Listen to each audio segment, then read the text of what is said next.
मुख्यमंत्री शिवराज सिंह चौहान इंदौर पहुंचे और नक्षत्र कन्वेंशन सेंटर पर जनता को संबोधित करते हुए कहा कि यह कार्यक्रम प्रोग्राम में नहीं था, लेकिन आपने बुलाया है, इसीलिए मैं आया हूं। विवादास्पद फिल्म पद्मावत पर प्रदेश सरकार ने प्रतिबंध लगाया था। रानी पद्मावती के जीवन को प्रदर्शित करने के लिए स्मारक बनाने के लिए भोपाल में जगह देखी थी। मन भावन की टेकरी पर वो जमीन आरक्षित कर दी है। महारानी पद्मावती का स्मारक बनाया जाएगा। पहले मुख्यमंत्री नहीं थे, इसलिए नहीं बन पाया स्मारक। अब सीएम हूं तो बनेगा स्मारक। साथ ही आरक्षण खत्म करने की मांग भी आयोजन में उठी, जिस पर बिना कुछ बोले ही सीएम रवाना हुए। फिल्म पद्मावत रोकने का फैसला लिया था। उस समय जो मुकदमे नौजवानों पर हुए थे वे वापस लिए जाएंगे। सही शौर्य गाथा को अगले वर्ष पाठ्यक्रम में सम्मिलित करने का फैसला लिया है। शौर्य पुरस्कार महाराणा प्रताप और रानी पद्मावती के नाम से दिया जाएगा। महाराणा प्रताप की, रानी पद्मावती की, क्षत्रिय समाज की, आदरणीय नंदू भैया, अजय जी और शस्त्र पूजन के इस कार्यक्रम में उपस्थित मेरी आदरणीय बहनें, बुजुर्गवार मेरे भाई और बेटे बेटियों, आप सबको दोनों हाथ जोड़ के प्रणाम करता हूं। आप सबको नमस्कार करता हूं।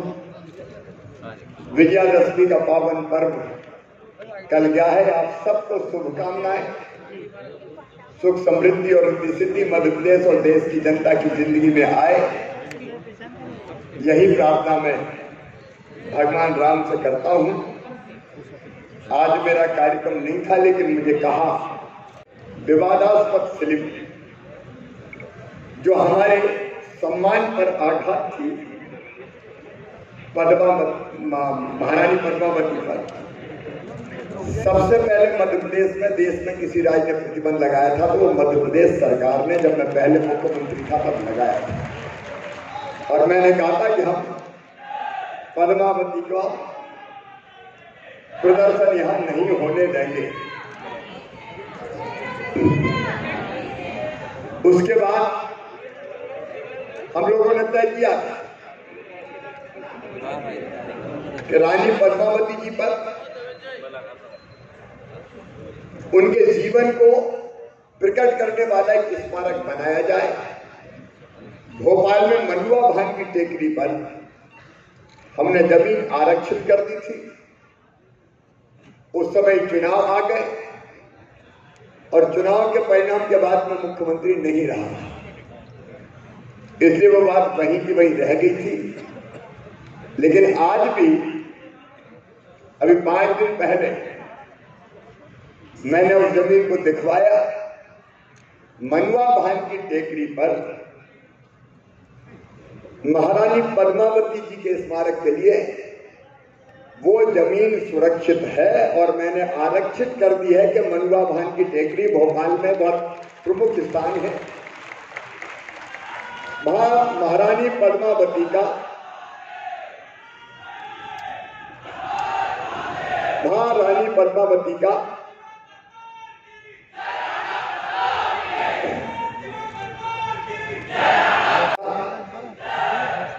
स्मारक बनाया जाएगा। मैं आज नहीं आता तो उसके पहले ये फैसला हो गया था, क्योंकि ये पिछले मुख्यमंत्रित्व काल का मेरा फैसला था, जो मेरे मुख्यमंत्री नहीं रहने के कारण इंप्लीमेंट नहीं हो पाया था।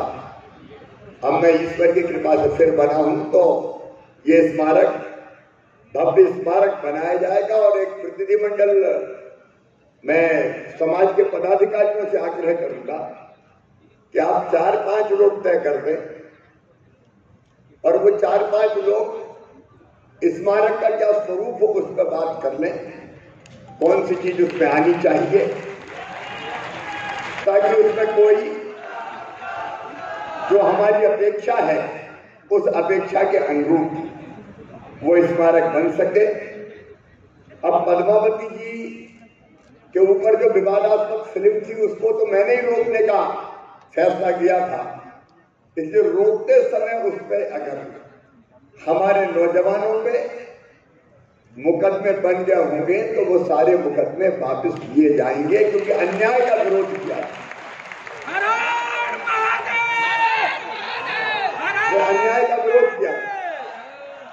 इसलिए वो वापस लेने का फैसला, वो हमने वापस लेने का फैसला किया है।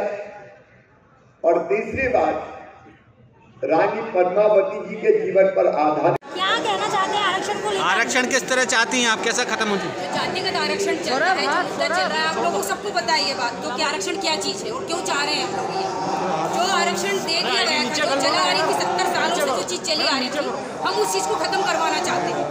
सामान्य वर्ग जिस तरह से पिस रहा है, घूम रहा है, उसको हम खत्म करना चाह रहे हैं कि भैया जो आरक्षण जो है, आप बराबर तो नहीं दे सकते हो, तो जो देना चाहते हो वो तो कम से कम दो, जिसके आपने हमको उम्मीद जताई थी। वो आरक्षण हमें तक मिला नहीं ना, अभी नौकरियां निकाली है उन्होंने, तो वही हम किसी से यही पूछ रहे थे यहाँ पर कि क्या कर रहे हैं आप उस आरक्षण का।